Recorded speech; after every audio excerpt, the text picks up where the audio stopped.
Good morning, good morning. So I wanted to talk today about the top 5 things new real estate agents need to do for success. And I keep talking every week, I keep talking to you about your database, add to it. The reason being, we know that at least 75% of your transactions are probably living in there. So we want to build it up. And you don't want to keep talking to the same 5 people. When you do talk to those same 5 people, you want to ask them, who else do you know that I could be talking to? Who else could I be helping? And you're watching for certain triggers. You're watching for diamonds and divorce and death and those kinds of things that happen to people in your sphere so that you can be there to support them, share information with them, because there is potentially a transaction and a transition that's coming up in their life, and you want to be there to help them. Now, it's easier to start with the people you already know, and I think most of us have done that. We've got your friends, you've got your family, you've got your coworkers that are in there, and that's great and very important. But as you're building out your database, you can't keep asking the same person the same question all the time. Good morning. Hi. I'm Paula. Hi, Paula. Come on in. I'm Keleigh. Hi. Hi. If you want to have a seat, we were just getting started. Nice to meet you. Hi. There's a camera going.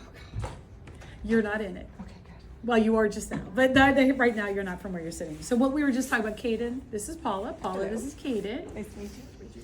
So one of the things that I keep talking to are emerging agents, because they're like, what can I do? What do I need to do? You need to build your database. Yes. You need to work on getting everything from your phone into Command in a way that makes sense. And for some people, this is how I did it. Everyone is different, but this was part of my building of a database. I had all these people in my phone, and I went to AA, to that very first person, and I called them and checked in, let them know who I was, what I was doing, that I recently got my real estate license. And I was like, I'm working on getting all of the contacts out of my phone and into my database. And I noticed that I've got your name, I've got your number, I've got your birthday. I don't have your email. Can I go ahead and get that?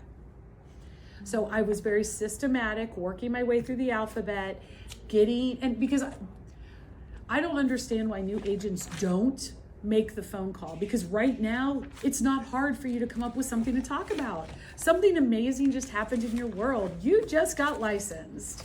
You are ready to help people in a new and different way. So you have news to share.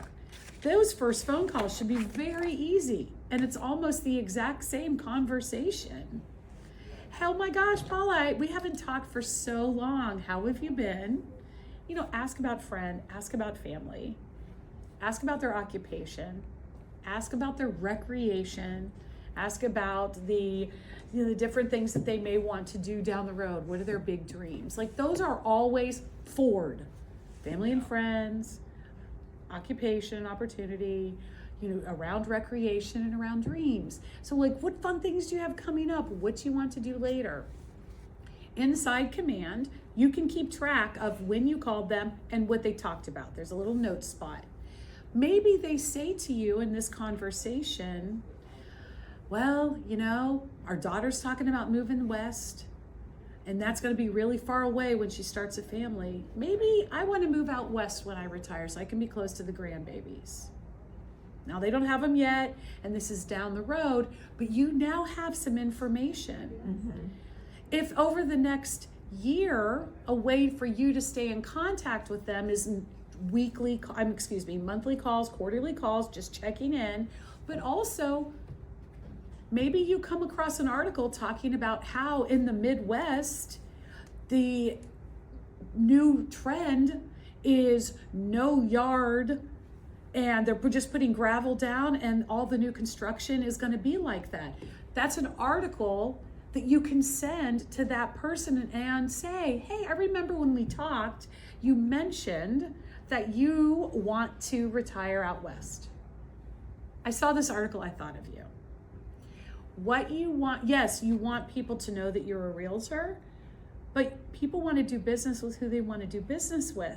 So if your friendship with this person is based on being helpful, continue to be that person that also is their realtor. So you're talking to these people. So everybody starts with friends and family. That's who's in our phone. Those are the easy conversations.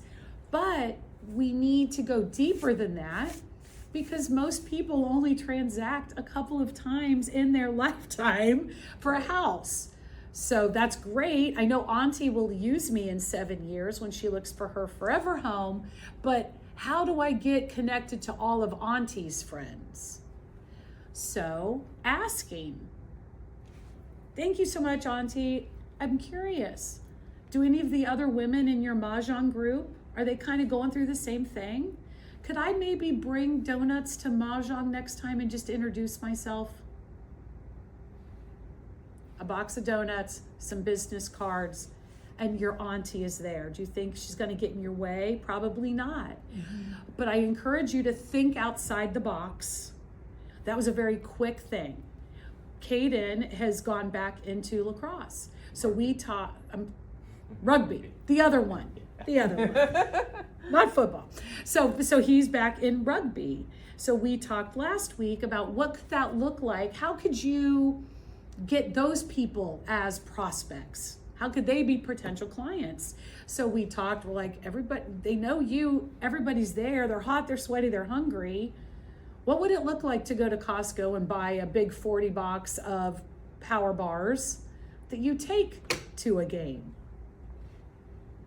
$15 investment, business cards are on it, people now know. Now, this is where being an entrepreneur needs to become purposeful. An entrepreneur will think to do that one time. Keleigh had this great idea, I'm gonna go do it. I'm gonna throw it around. And nothing happened. Darn it, Keleigh said something would happen. Nothing happened. Well, you need to be consistent. When you plant seeds, you typically have to do that more than once. When you plant grass, you might have to layer it in multiple times. This is the same thing. Not that, now this is a long game. He's already kind of assessed the team, and he knows that no one's waving a pre-approval letter right this minute. So it's not like he has to do this every single week, but maybe once a month, or maybe next time it's waters. Yeah. So just doing those kinds of things. So that's a way to work the people that are in it. You're asking for people that you know to refer. You're getting out in the community. Many of my referrals come from my community involvement. That's on brand for me. It's not hard for me to remember to do these things, that this is part of how I built my business. He has a sporting arena that is a space for him to go to maybe pick up some new leads. Now, once you've got him in here, we're going to start setting up some smart plans. Just because we have them in here, you can't, people have to be told things at least 3 times. So maybe for that first year, your quarterly call is, hey, I think we did talk last time about me being a realtor. You know, I just was kind of checking in. How are things going with you? Have any of the houses in your neighborhood been selling fast? I like to keep my eye on hot neighborhoods. Having conversations about real estate, remind them what you're doing without you constantly asking for business. So we get them in the database. We're going to stay in contact with them. If we've got their email, the more you fill out your database and the more you fill out your phone, you've got to start to get prompts. Hey, did you want to follow them on Instagram? Did you want to follow them on Facebook?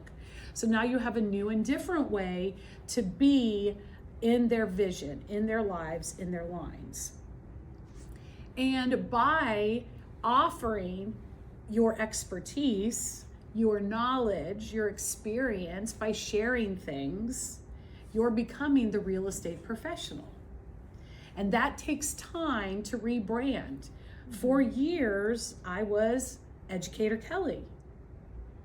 That is what everybody knew me as. my kid's acting up, I'm going to call Keleigh. She's the social emotional person. She knows how to handle these toddlers. So those were the questions that I got. And it took a while for educator Keleigh for them to realize now she's educated not only on children, but also real estate. I'm still the educator to them because that's going to be forever to change. But now they've realized that now I also know about this. And things happen by you just continuing to show up as this person and being willing to answer questions. They feel comfortable reaching out to you because sometimes there is a hesitancy.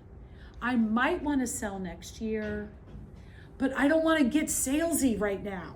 I just really kind of like want to know what would it look like for me to sell my home? Like, do I need to do all this stuff? My husband said we need to get new carpet. I don't know if we do. I don't want to be sold right now, but I do have some questions. Paula's been there. Caden's been there. I'm going to reach out to them. And that's what happened. Last year, Kent reassessed their taxes. And I had like 12 people I knew when that letter hit the mailbox. I had a dozen people that called me, and which meant, and I was thrilled, none of them wanted to list. Now that would have been over the moon amazing, but 12 people connected to me, meaning that I was in their phone or close enough that they could find me. They asked about, they're like, do you think I should fight this? We have the opportunity to fight this new assessment. Should I fight it or not? So they knew that I was the local real estate professional. And I was the first person they thought of for this question. And for some of them, I did some market research. And I was like, you know what? I wouldn't fight it because the comps are actually higher. Don't have them raise it more. That was a valuable service that I was able to provide. Yes. And they realized not every realtor is a salesperson. Yes. So those 12 people, they found me, and I make sure that I find them also. So it is a massaging and working with your database. But every single person runs into a spot where they're like, gosh, I haven't added 10 new names this week, this month. I need to get really intentional about, I've met people, but maybe I didn't kind of forgot. I didn't get their name. I didn't get their number. I just waved to them and gave them my card. How can I get those names and numbers to come back to me? Maybe I'm like, you know what? Let me text you my contact card. I texted them my contact card. That means I have their information. I need to be intentional about putting this inside Command.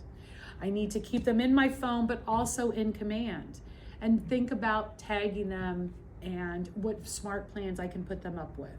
But you want to be growing that database. Gary Keller says you want to have over 1,000 people in that database. And I can tell you, I have worked to weeding out the people that if I don't want to talk to them, I'm not going to be checking in with them. I'm not going to be doing the work with them. Or this was a lead, I got connected with somebody through an open house. I've done my part. I can see that I've been connecting with them. I've been reaching out. And it was kind of like they probably just stopped by for an open house. So I'm going to change how I'm tagging and talking to this person. But shoot, I got to get more people in there so that I'm talking to more people so that opportunity for referral business happens.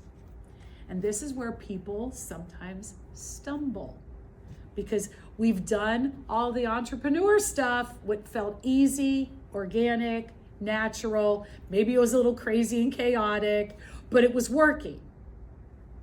But I need to be more purposeful and actually get some more names and numbers in here.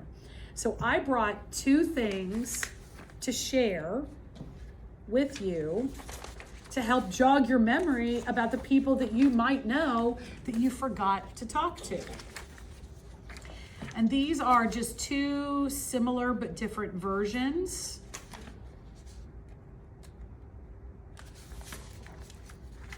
But these are amazing memory joggers. And the one that's blocked off, like this, all this small fine print is one. The one that's blocked off, I really like this middle box because this is dual purpose. Who do I know that is? Now, these are some jobs, but there's also some things in there. Who do I know that's a carpenter? Because being a resource to the people in your database might mean that someone calls me and says, hey, this just happened. I just went over to my mother's home that we are prepping to sell, and the dehumidifier hose got plugged, and the floorboards are like this because there was water on them and they have acted up. Who do I know? Well, I actually have a handyman that could do some floors in my phone. But you need to have more than one of those also, because the second I give Danny's number to this client, he's not available to do my work or anybody else's. But this is a great thing. Kate and I were speaking earlier for our power hour. We were talking about you need to have 3 lenders that you work with. How are you going to find those? Well, you might just say, hey, I have this very big brokerage that I'm fortunate to be a part of. And I know that Sean Hadley is an amazing guy. He's at my team meetings. I've got a guy. Well, meet more people. Have some diversity. Not every buyer feels comfortable going to a mortgage broker because they're old school. And they think, well, my entire savings is held at Huntington Bank, so I'm going to go to Huntington Bank. Or we have a lot of educators and community people that belong to a credit union. That's a different kind of lending. Maybe that's a conversation. But you want to be building your resources not only as referral partners, because if you are referring to a lender, what happens if somebody puts the cart in front of the horse and they go to get a pre-approval before they have an agent? Well, have a really clear conversation with this lender, and maybe Sean Hadley might not be the best person, because if Sean Hadley is the top of 40 people's lists, how does he diversify on that one lead he gets? Caden, we've talked a lot about being in Facebook groups and meeting people that way. He found someone. He's going on to meet a lender later today. So he and I talked about what are some questions you can ask, what are some things to figure out. But if we know that we should have at least 3 lenders, having at least 2 or 3 contractors, at least 2 or 3 cleaning services, at least 2 or 3 haul-away people. These are things that come up in a transaction. Your seller could look at you and say, I don't know how I thought I'm going to get this piano out of here. I got a guy. Let me introduce you to at least this. But again, at least introducing to 2 or 3 doesn't show favoritism. It gives you the opportunity to have that many more connections. Mm-hmm. You know, contractor A doesn't need to know that B and C are also on the list. Yep. And you're referring to contractor A, and maybe he remembers you for business. So again, finding these affiliated partners that you can work with is a great way. So when you're doing your memory jogger, not only are you looking for prospects and leads, maybe you're building out your vendor list. The nice thing about a vendor list is it becomes a conversation that you can have with someone. Be like, you know, you could be in the neighborhood walking and you see that someone has got a big dumpster in their driveway. And maybe you don't know that person. And maybe this is completely cold. Have a pocket full of business cards and walk up and be like, I am your neighbor. I'm actually also a realtor. And I noticed that you had a big haul away. What are you doing? See what they tell you. Who knows? They're doing a floor because then they're going to sell next year. But the reason you're asking is to get as much information as you can, but also be like, you know what? This comes up in my business, like where someone asks, like, I need to empty this house. Who are you using? Do you like them? Would you refer them again? Mm-hmm. So you're not coming at them from a sales point. You're coming at them from helping and conversation. You maybe now have a new vendor. You can talk to this vendor now. And he's like, oh shoot, yeah, if you're a listing agent, I'd love to have that. Let's work together. The lender, hey, would you ever be willing to come to an open house with me? Hey, if you're coming to an open house, like, let's split the donuts. I'm a newer agent, you're a newer lender. If we're going to be at the open house together, let's split the price of the donuts and the juice. And that way, if anybody shows up that isn't pre-approved, because that's happening at open houses right now, you could have all that business. So that's a way to do that. And again, this is the power of building out that database. So adding names and numbers to it, keeping it vibrant is important. But these are really helpful. As you're reading this over, you're like, yeah, who do I know that's ex-military? Veterans Day is coming up. Patriots Day just happened. I just did a training on VA lending. Just knowing who I know that has military service, tagging them inside command means that I can look up every single VA tag. And maybe I just send out I was just at a training and they have now changed how they do VA appraisal. Blah, blah, blah. Any update you have that's valuable to that person is one more way to reach out, help them. And while you're helping them, you're also helping them remember that you are a real estate agent. So is that kind of helpful? Does that make some sense?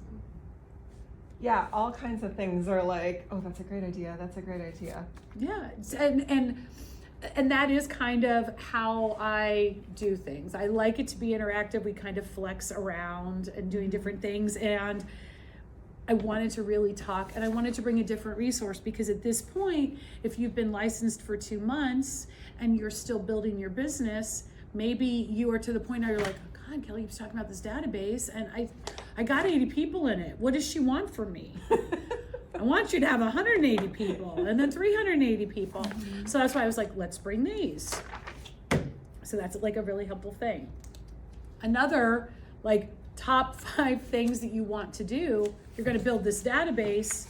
You also want to master the market, contracts. You want to know how to do your job at a high level. Oftentimes the people that do this job are the kinds of people that learn by doing, which is why I encourage people, when you are building your business, to be in as many conversations with people as possible. Don't not go to a team meeting because you're like, why would I waste an hour? I know all those people. They're not going to give me any business. Potentially true. But an agent up here may not want to drive to Stowe, Ohio to do an opening. They may see you time and time again and be like, you know what? I'm going to refer that to Caden. I will refer that business to Caden. He can do this. He gets a transaction. So being in the same room with other agents makes sense. You also pick up how other people talk. Maybe you weren't able to catch Michael's market summation yesterday. Well, let's talk about it. What did happen? Being in the room gives you also practice with these conversations. I didn't always know how to answer every single question in a smooth and eloquent way. Mm-hmm. I had to fail fast and fail forward, which means that I had to still do the conversation. I can't hide. I can't not pick up the phone because I'm scared. Mm-hmm. So I have to get better at this conversation, which for me meant I had to do it. I had to practice it. I couldn't just watch a YouTube video on how to do it. I actually had to do the work. So making the phone calls, doing the text, sending the email are all ways for you to master your way to communicate your conversation. But it also, you want to understand how to do all of the parts of your job and answer those questions. So that is something that we're going to do. I'm going to have people bring in their computers, or I'm going to figure out how I can cast mine to the big screen so that we can go through a purchase agreement.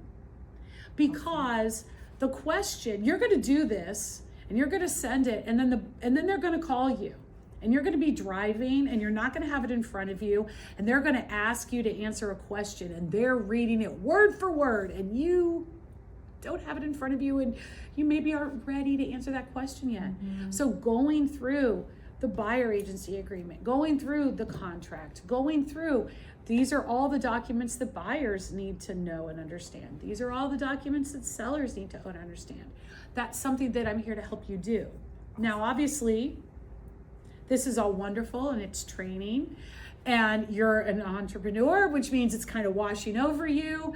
And what's going to happen is you're going to have to write an offer on a Saturday at 2, and that's when you're going to text me your question, because you're going to be like, I kind of remember. And then I'm going to say, remember, we filmed it. Go to Agent 297. You're going to look it up, and you're still going to text me. And that's totally fine. But it's going to take at-bats to get to a pro level. So do not be afraid of what you don't know. Continue to put yourself into those arenas so that you have the opportunity to practice and become a pro. And everyone is different. So you don't want, there are scripts out there. In fact, when I first became an agent, I was handed a binder that had pages of scripts. And that's what they said. And they said, let's do script practice. Scripts are stilted. I instantly failed at that.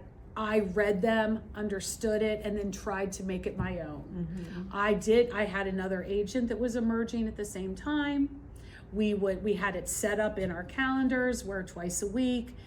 I called one day, they called the other. Whoever answered the phone was the client, and it was our job to be a handful for the person that was making the phone call. And they would read the script, read the script. And I can't see her, I'm on the phone with her, but I know she's reading the script. And the quickest way to dysregulate her would be like, oh, you know what, you just caught me, I'm in a nudist colony. I mean, the most off the cuff thing. And the thing is, for the first couple of weeks, everybody's being really nice. And we're not actually acting like the people that we're worried about talking to. What we're afraid of is somebody's going to say, I don't want to be sold to, this is silly. Don't call me. That's again. what we're afraid of. Yep. Well, when you're doing script practice with somebody else, rarely do they do that. But what we've started to realize at KW is that we start to call them conversations. Really understand the matter and what you're trying to answer and convey, but also read the person that you're talking to and give them the information they need. Sometimes they are worried about timeline. Ask more questions and answer the questions that they have. But practice and understand so that you can have these conversations. Read purchase agreements so you understand how to write it, because there's going to be an occasion where in the note on the listing it says that the seller will convey the property point of sale compliant. Well, I really want to do what's best for my client, and I need to make that a contract point. Where do I put that? I want to make sure it happens. They promised it in the listing, but that doesn't mean that it's going to happen in the contract. I want to make this a contract point because it's what's best for my client. Where do I put that? How do I put that? How do I fill this out? When do I answer this question?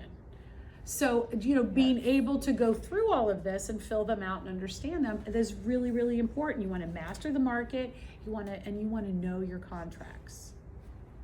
So, look into it, ask questions, because that confidence that you have is trustworthy. Right. The very first house I ever sold was a for sale by owner, where I represented the buyer. He still wanted to represent himself. There was no dual agency. He did not have an agent. So I was the only agent in the transaction. So right away, the way Dotloop set up my agency disclosure statement was wrong, because it automatically pops it in when you autofill. It puts it in that first box, which isn't what was happening on this transaction. I was doing something different. Luckily, just because it filled it in didn't mean it was right. And I read it twice and made sure, and then changed it to make it appropriate for this first transaction. And because it was a for sale by owner, there were all these other things that I needed to navigate. My client didn't know this was the first transaction that I'd ever done that was for sale by owner. Because I did had enough familiarity with it that I was able to catch what could potentially be problems, questions, or concerns. So again, they had confidence in me because I made it my job to understand this paperwork. Because I want to be able to answer questions. That's me. And that's already, the people that know, like, and trust me know that I answer questions and educate people. So they're going to ask questions. Hi, Marty. All right. So when we talk about the market, knowing the market, sitting in on team meetings gives you market updates, because our vendors come out and they talk to us. They let us know, hey, this recently happened on title and there's been a shift. They prepare us for that. Our lenders prepare us for these things. So they're talking about these different things. If you're going to go out and meet a buyer or a seller, knowing right now, hey, this is the best time for you to sell. There are no 4-bedroom homes for sale in Stowe. You literally would be it when you came to market. That's helpful. That shows that you know this market. Now, this could be the first time you've transacted in Stowe, but you knew where you were going, so you did the research and prepared, and you looked up the MLS and you looked to see what is available in Stowe. Now, the one thing that buyers and sellers do have at their disposal that makes them think that they know a little something about real estate is Zillow. Every single listing appointment I go to, I take a screenshot of what Zillow says that house is valued at that day. Sometimes I've already taken it too when I took the call, and I can show the change in, and sometimes it's close and sometimes it isn't. But that's not my market research. That's me using the one tool that a seller might have. They may have thought to themselves, well, hey, I'm going to look it up myself. Yes. I'm going to go to the Zillow. But being able to talk, so you being on the same page with that little bit of information, already they're like, oh, I know this, they know this. We're smart. But you being able to go one step deeper and say, I actually did some comps. And on this one, Zillow's kind of close to right, which is weird because there's lots of class action suits against Zillow because they over and undervalue things. So it's not always a good litmus test, but I'm glad you looked at that, because a buyer might also do that to get an idea of price. But we're also going to use market research. So you can look like the market professional by just doing a little bit of preparation. Use the tools that we have and realize the tools that they have. I actually didn't realize that Zillow's market changed. Like, what's there? I didn't know that until you just said that. So they're pulling, and now here's another thing, back to, this is not about this, but just something that I do.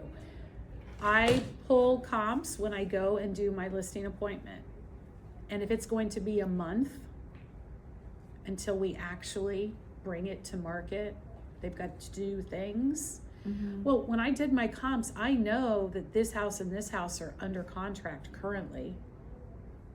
Well, in the next month, they may close, and they may close over or under, and that comp might go up, it might go down. So I tell my sellers, this is what I do. We're going to talk about it today, but we're going to make sure our numbers still make sense in a month. And here's why we do that. I'm showing my value. I'm showing my information. I'm having these conversations, and they're like, oh my gosh, I never even thought of that. Mm-hmm. That's right. I'm the full-time real estate agent at the table. It's my job to worry about that for you. It's part of what I do. It's part of my market value. This is how I earn my commission, you know? But recognizing that knowledge, and I was terrified. I'm like, oh my gosh, like I don't have all the square footage and everything memorized. Well, that's on my phone. I don't need to know the actual square footage of this property right now because I can get that information. But I do need to know, well, this house is bigger than most. This house is on a bigger lot than most. I need to be able to provide some feedback showing that I too see this individual house. Again, showing my knowledge. We talked about the database and how important that is to build that sphere.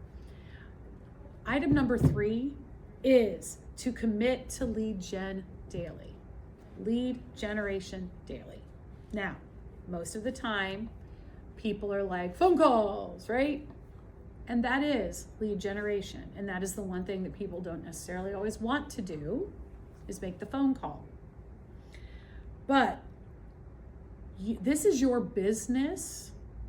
Your business actually, it's very important to know how to do offers, how to navigate a sale transaction, a buy transaction. These are all the things that a real estate agent does. But your actual business, the health of your business is measured by your database and how you're continuing to build that, how you generate leads, how you communicate and talk to that database. That is an appointment that you need to keep with yourself every single day. Or I say every single day. Some agents say Monday through Friday. Some agents are dual career agents, and right now they commit to it twice a week. No matter what your lead generation schedule looks like, it is imperative that it be in your calendar. If it isn't in your calendar, it does not happen at all. It needs to be how you structure and build your day. And it needs to be a very important appointment that you do not cancel. You can reschedule it, but it becomes a slippery slope. If you say every morning, I'm going to spend 2 hours on lead generation, I am going to make phone calls, I am going to send out a group email to my veterans, like plan it, just like your grocery store list. I mean, we've all gone to the grocery without the list and it's a mess. Yeah. We spend way too much money, we're there way too long, and we forgot the one thing that we were there for. So having a goal and a plan, don't just say it, okay, well, I'm gonna lead gen 8 to 10 every Monday. Well, what does that actually look like? Because then you sit there for 2 hours and you're like, I don't know what to do. I don't know what I'm supposed to do.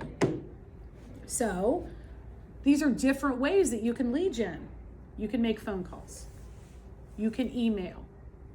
You can specifically, like really specifically email. Like sometimes we're just like, hey, all the buyers, here we go. But when I talked about like maybe the veteran tag with a veteran update, or the retirement tag with retirement lending, so those really specific things. Email.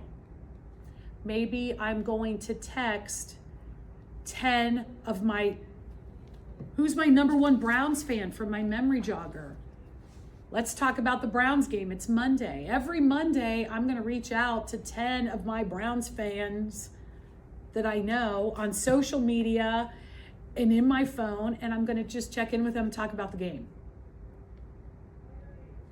I'm going to schedule some posts, some really helpful I'm a realtor posts with intentionality. I am going to look to see what's coming up this week. Where's an opportunity for me to show up as a realtor? I told Kaden that until my Saturdays were completely eaten up by clients, I was like, wait a minute, busy real estate agents aren't typically sitting around on Saturdays. I need to be doing something. I need to be doing something that has me out in the community. I need to be looking like I'm doing the thing. So I would get up and get dressed, and I'd go to the farmer's market.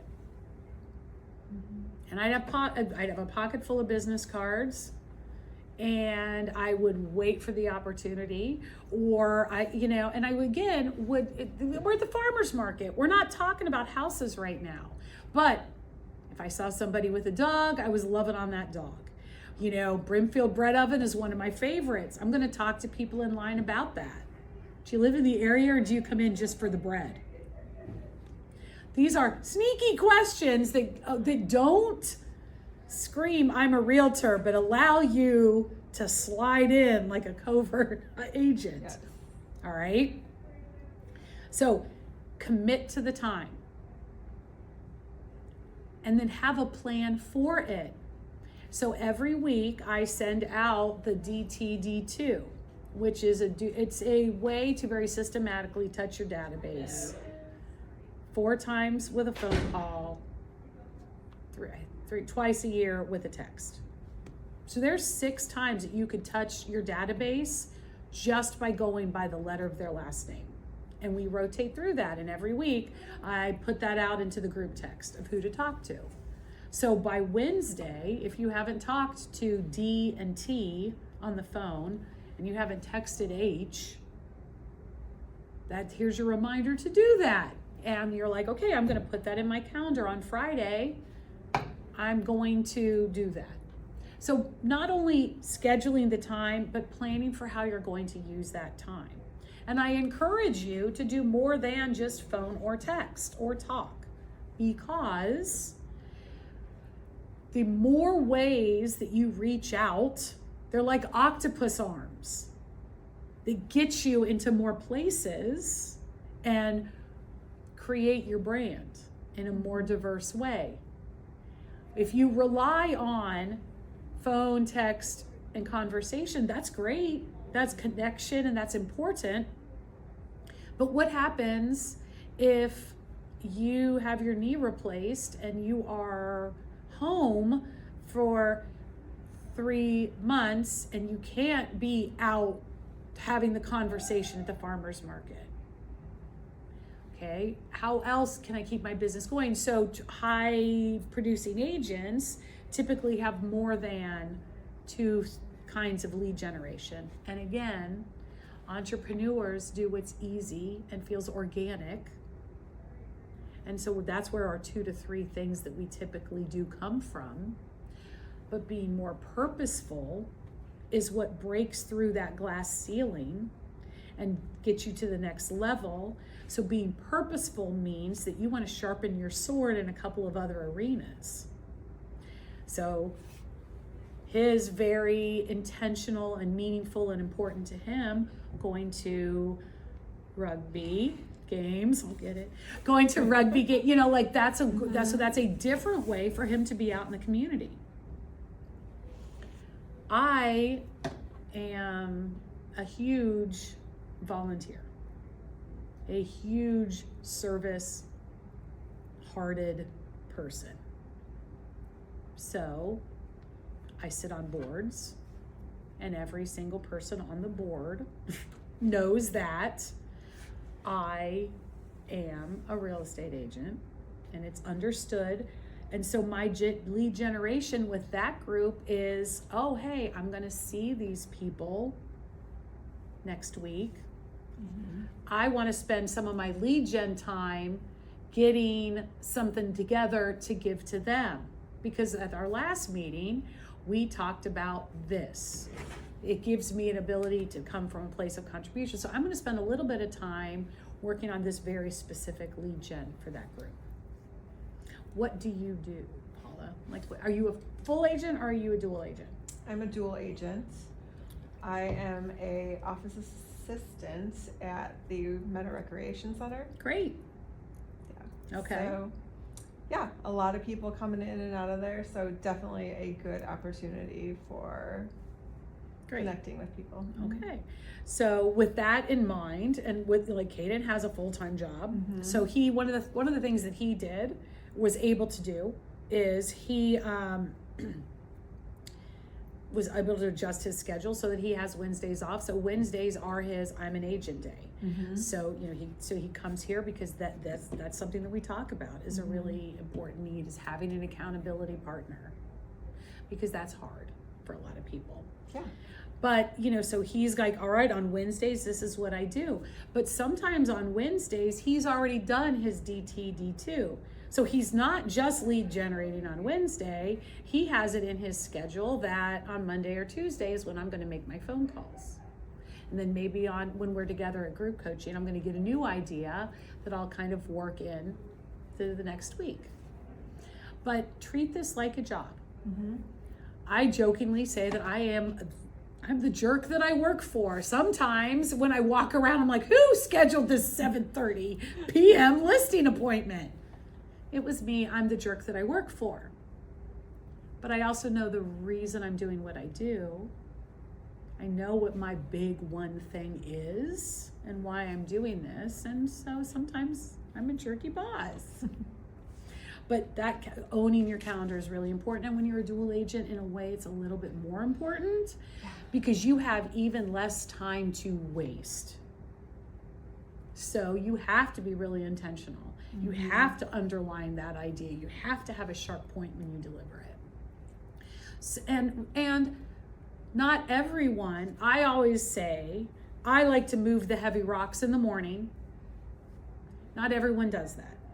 And that is fine. Some people are like, I like to do it in the evening.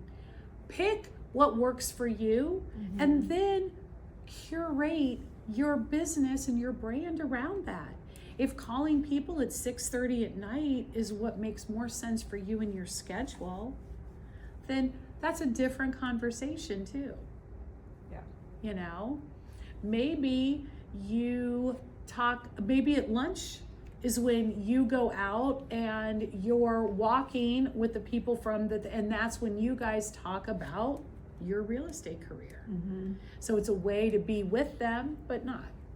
So think about ways, and if you need help, that's what I'm here for. Let's figure out how we can get some really intentional lead generation in mind. Because right now, most agents are kind of like, ooh, I want to get one more before the end of the year.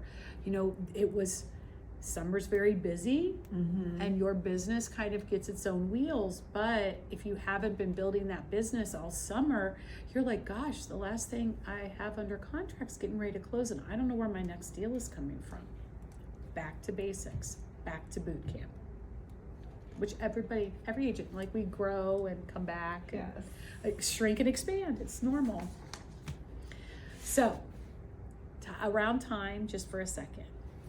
When I started, I was a full-time agent and I did lead generation from 9 to 12. And sometimes 3 hours was not enough and sometimes 3 hours was way too much. And that's when I started to develop other ways because it was in my calendar and I wasn't messing around. I bothered to schedule that and I knew that I needed to do this. And I had accountability.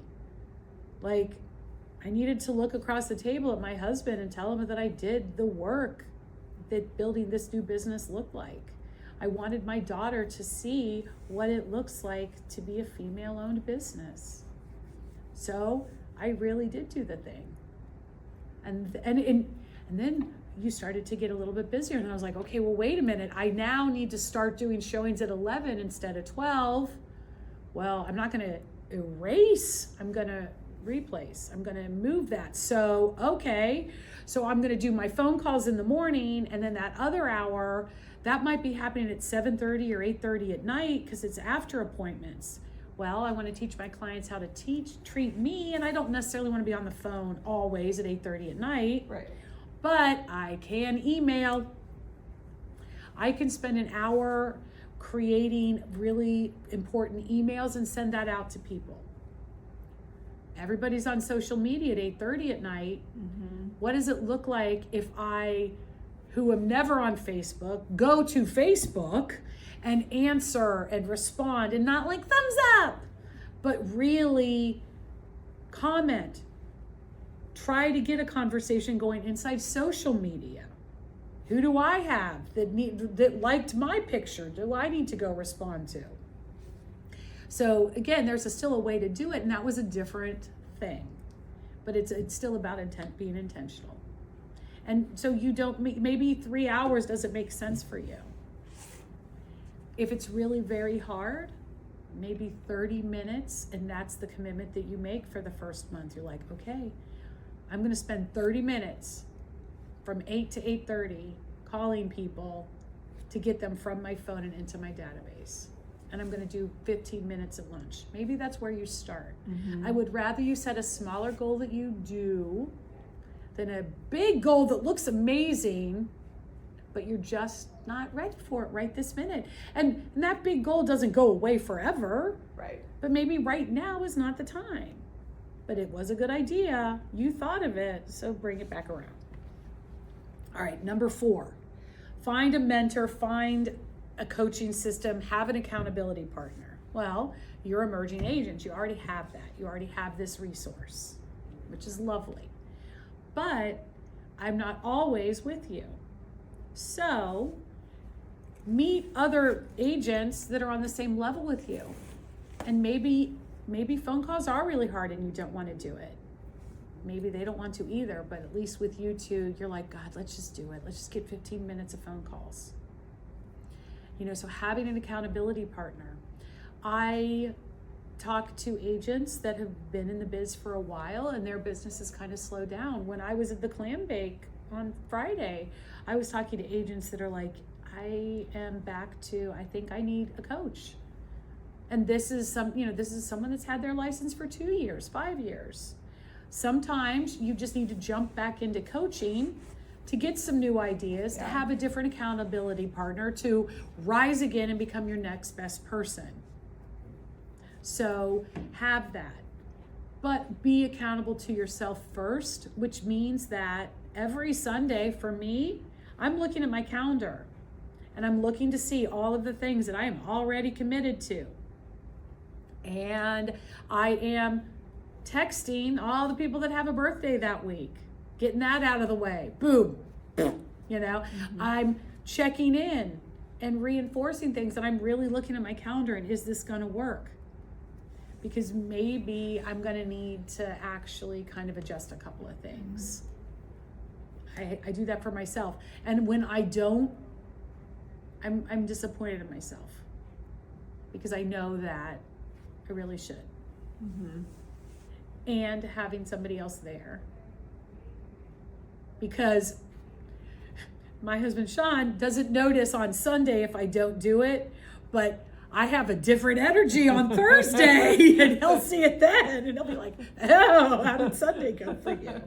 So again, having that accountability is because everybody wants to work for themselves and we don't want to work for the man, but somebody has to be the man. Yes. We still have to have that. Bills still coming, you still have to pay. It costs money to be a real estate agent. It's not sustainable if you're not doing anything else except paying for your license. So I got to start with me. Start with what you can do.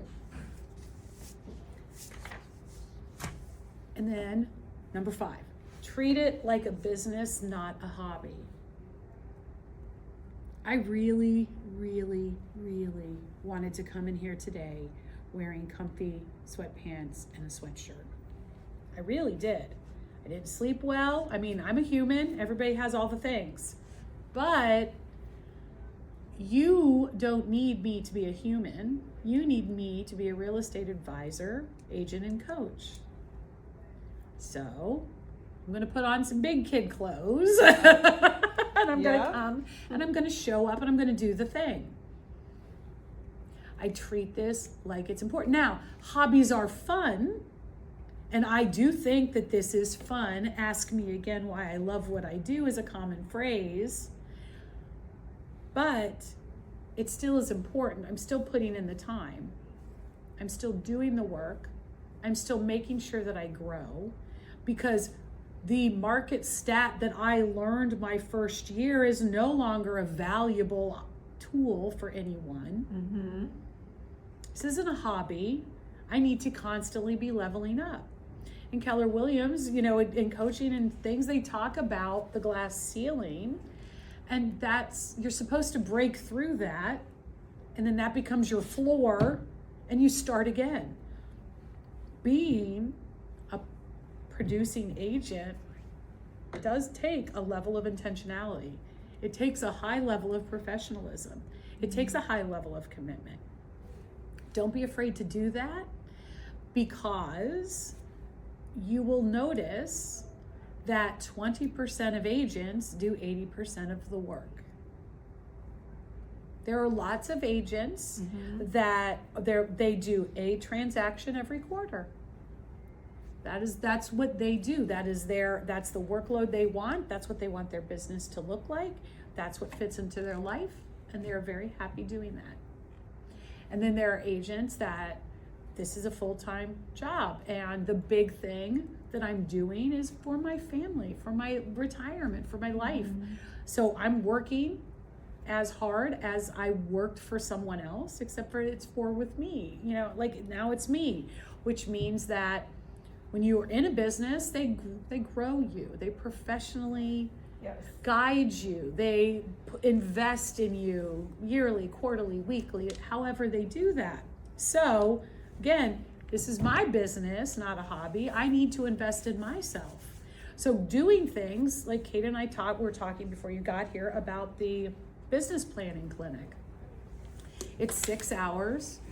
It makes me want to hit myself in the face. I do not like that part of it. Numbers are very important and they're reasonable. But the thing that I want to run away from is the thing that sometimes I need to be running to. Yeah. And I've done this before, and the first time it just kind of washed over me like it was a different language. And then the second time I had a little bit more, and I learned some insight from my own, and I was able to do it. And then the third year, I was like, Keleigh, you want to do this? And I got really intentional about it. I treated it like it was a business. The numbers part, it's all really fine and good. Be like, oh, it's over here. But it is an important part of it. And that's when I decided how I was going to enter this year as a business. And I decided that it was very important for me to show up and donate and do things. And because I had done a year of vision boarding about my business, I had decided that if I got this many transactions in the first quarter, that would release enough money that I could reinvest it for the next quarter. And what was that investment going to look like? And so I got very intentional about that. And I have honored all of those things, plus one or two that I was able to add in. Because I spent some time getting deep and dirty with stuff I didn't want to think about,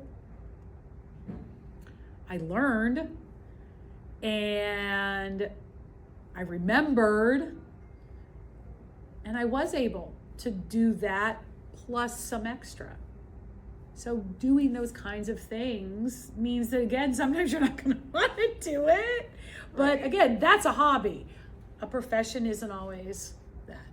So I encourage you to think of it that way. And even when it is a dual career, even when it is still, because we are heading into a really amazing time after COVID. There's so many people that are like, forget it, I'm not working 40 hours a week for that. I'm going to have 2 side hustles. I love to make cookies, and I'm going to have a cookie business, and I'm going to work part-time. Again, you can do all of those things. Real estate is amazing. When this opportunity came up, my husband looked at me and said, 85-year-old Keleigh could be a coach. All you need is an RV and really good Wi-Fi. And he's right. Knowing that you've landed in a profession that you truly get to decide what your personal business looks like. You truly get to decide how hard you're going to commit and work to it is amazing. And I did a transaction when I was in Italy. And I was like so afraid to go. And I also realized that, you know what, it's not going to fall apart. I have people that I can leverage. I had a coach. I had people that I could have gotten help from. And I still was able to jump on Wi-Fi, send some stuff through Dotloop, respond by email. I still was able to do my job. And that was an important lesson for me to learn. Awesome. It was incredibly liberating. And it's wonderful. And again, ask me why I love what I do. Like, I truly get to decide the jerk that I work for. So those are like the top 5 things that I would recommend. But like the bonus, and I say this all the time, like when we talk about, what are our big things, I always, customers come first and all of this. I am very client focused. That's important. But what that ends up working, how that works for me, is that this year I have done repeat transactions and referral business more than I've done up to this point, because clients like, know, and trust me. Now that takes time, and I realize that I'm sitting in front of you with a couple of years under my belt, and you guys have a couple of weeks, months under your belt. But I built the business that I'm working right now from day one by doing the things that I talked about and have shared with you. And I like let you look behind the curtain. I'm like, this is how I have done this. This is how my brand feels comfortable and convenient for me. But they already know me. They like me and they trust me. They appreciate my service, the work that I do, and the fact that because I have a guy, which means that I talked to them in 6 months when they needed to put their handrail up. And of course I followed up with them after they closed, but it's been a little bit. So they're calling me, so that gives me a great chance. How's the house? How are the neighbors? What's going on? Who do I need to get moved out of your neighborhood? Who's a pain in your butt that you don't want to talk to anymore? Like, again, it gave me a chance to kind of talk a different way. And then I was like, you know what? Maybe if I get 3 more closings, that neighborhood is the neighborhood that I'm going to postcard. When I did her market research, there wasn't a lot of transactions happening. It's still not happening. Maybe they just need to know. Maybe I'm going to focus on this neighborhood. I have great stats that I can talk about. I know the area. I got people there that talk about me. Maybe this is where I get intentional about marketing. And it's because of that. So the one question that I kind of want you to take away is, who do I want, besides Keleigh, who else could I maybe have as an accountability partner?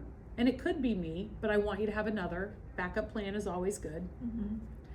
And I want you to ask yourself too, what relationship can I nurture this week? Caden thought about what I said about having vendor lists, so he's kind of nurturing those relationships. And we had some talking points about how to maybe strengthen that conversation. And again, I was kind of his accountability partner because I looked at him and said, well, what questions do you have for her? Which led him to believe, well, shoot, I should have some questions for her. And he started to get all those questions together, having that little bit of intentionality. So those are relationships he wants to nurture.